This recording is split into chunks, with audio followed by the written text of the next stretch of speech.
Hey everybody, Bendy Hammers with Hammer & Company Shooting. We are out here, where are we at? We're at my home range. We're out here in Georgia. We are out here in Georgia. Yeah. If you don't know, this is Mr. Chris Barrett. It's an honor to be here on his soil. We practiced all day.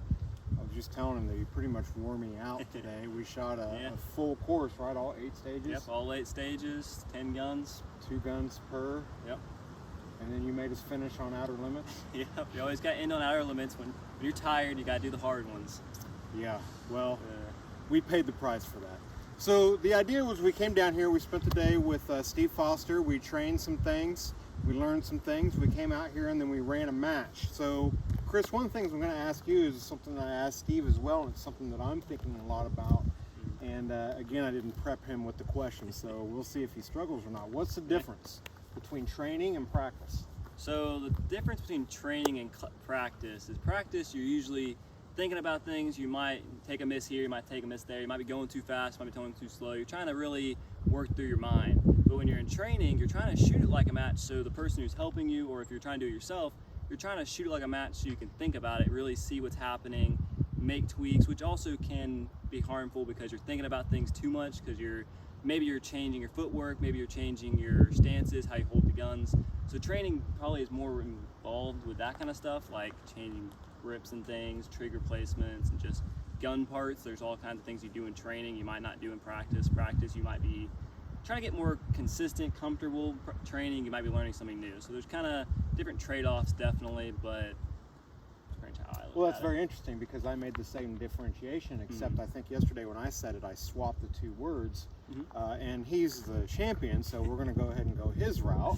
We're going to keep it that way, and so that's the next thing. So you hold right now how many world records? So world records, I hold 3 world records, but 4 world titles. Okay. So one of the records that you hold is overall time for the 8 stages still, correct? Yep. Okay.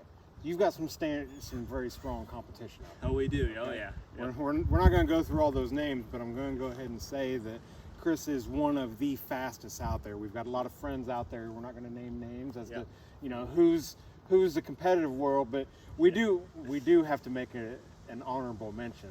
We do. Those Cunningham girls are coming to kill everybody, aren't they? They are. I mean, yeah, I shot with them a couple weeks or about a month ago now, and man, they dropped the 59 on me. I wasn't prepared for that. That was definitely a great time on her part. Yeah, both of those girls are doing amazing things, and they have going for them one of the things that we were talking about last year at Worlds. I believe we squatted with Trenton Mitsuka. You know what I'm talking about, right? Tell us about that. Tell us what that means. Well, Trenton was talking to us last year, and we had an extensive conversation about how important it is that you and your dad have that relationship. He and his dad have that relationship. Right. The girls have both. To have the family involved, definitely, yeah. So how big is that? It's definitely a very large part. I mean, you think about it, if it's a single person, you try to come out here and practice. That's a lot of moving steel, that's a lot of cleaning guns, and that's a lot of different things. When you bring your family into it, that gives you somebody that can, okay, you take these guns, you take those guns for cleaning. And it also helps, like you're talking about the training. When you have that other person there, you might see things you don't think about. Like if it's just you and you're just pushing the button on your belt or whatever, and it's just you might be doing something and not even notice it. You really could be anything. You could be cocking your back weird, cocking your arm weird, holding the gun weird. When you have that other person, they'll tell you, hey, why are you doing that? Or it seems like you're doing this today and that seems kind of weird. So having that extra person there definitely just adds a whole different level of training, because you're talking about training and practice. With having that person there, you can do both. You can have that person help you train, but also get the practice right. So it's definitely a huge part to have another family member or another training partner. And I've found it to be probably very, very helpful that where I've been able to come from what I've experienced. Sure. What's it take to be a champion? It takes a lot. It takes probably a lot of practice, a lot of hours in the basement, just dry firing, working out. When people, after a long day of school or anything, you gotta go home, you gotta shoot, you gotta work out, you gotta do dry fire training, and it's definitely a lot of time. People probably don't understand the time because you have to count in cleaning guns, you have to count in just all kinds of different aspects, ordering things, making sure you have the right parts, making sure your guns are clean, making sure the practices go smooth. So it just takes, I'd say the most thing is just time. It just takes a lot of effort, a lot of determination, and you just got to do it. Yep. So one of the things I'm going to say, and I say this to a lot of people, even at my level, local, because I come out and play with you guys, and it's a very humbling experience. You know, where I get to kind of be the big fish in a small pond where I'm from, and then I go out and meet up with you guys and just try to keep up. But one of the things that I say all the time is you win your match long before match day. Yep. That's not only in practice and training, but one of the things that I preach a lot about is prep. Yep, definitely. So one of the things I say is you win the match the day before the match, right? And your prep. Yep. Right? So how big is that?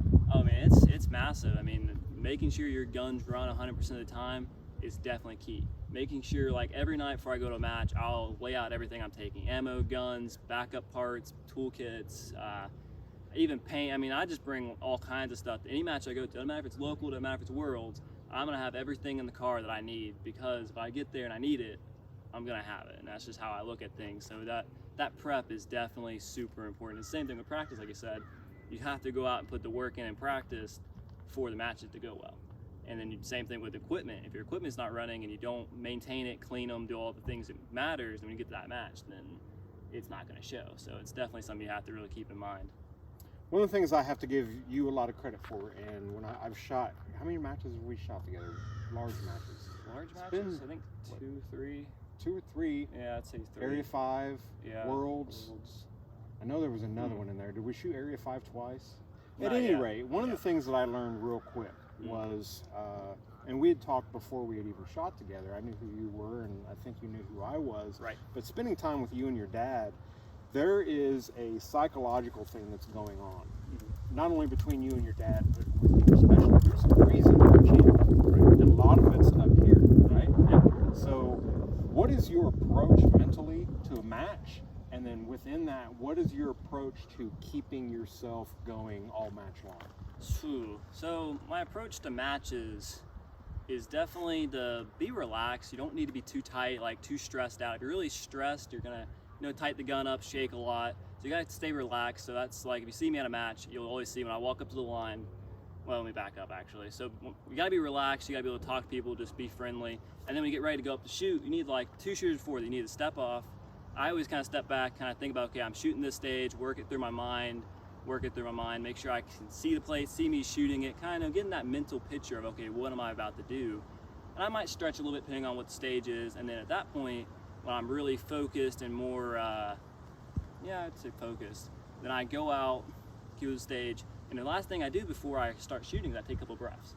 I just take 2 big breaths, and this takes all the nerves, takes all your whatever you're thinking about, and just zones them out and just turns everything off. I use those 2 breaths to just kind of clear my mind. All right, let's go shoot. If you don't, then you start thinking about things. You start overthinking each plate and all kinds of different things. So that's something I like to do. And even if you have a bad string, it's another mental tip that you can just kind of take a couple of breaths and then go to the next string and not worry about it. Because if you don't, then you're either going to repeat it or you're going to be overthinking it, and it's going to cause many problems.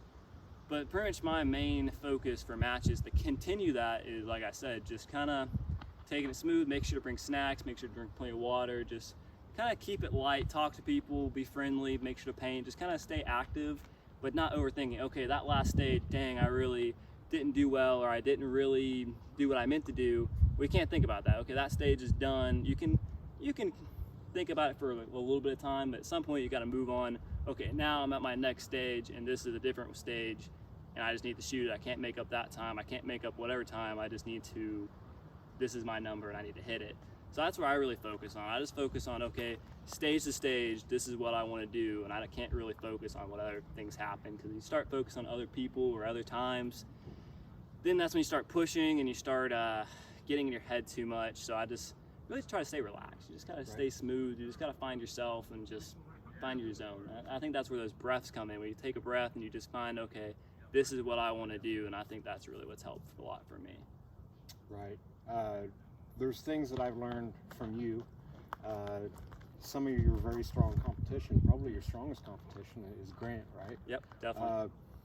Similar thing I learned both from Grant Kunkel and Chris, spending time with them, was I come from a generation where when we do things, you know, it's almost like and especially the generations before me, it's like you show up and it's like you don't talk to anybody. There was even one time that I experimented with just listening to music, don't talk to anybody, and I shot like complete crap. Yeah. And what I've learned is that going fast is way different. You know, shooting USPSA or shooting 3-gun, or you know, playing pool when I used to do that, or anything that you strive for excellence for, going fast is way different. Yeah. Because you have to have that relax, right? Yep. Oh yeah.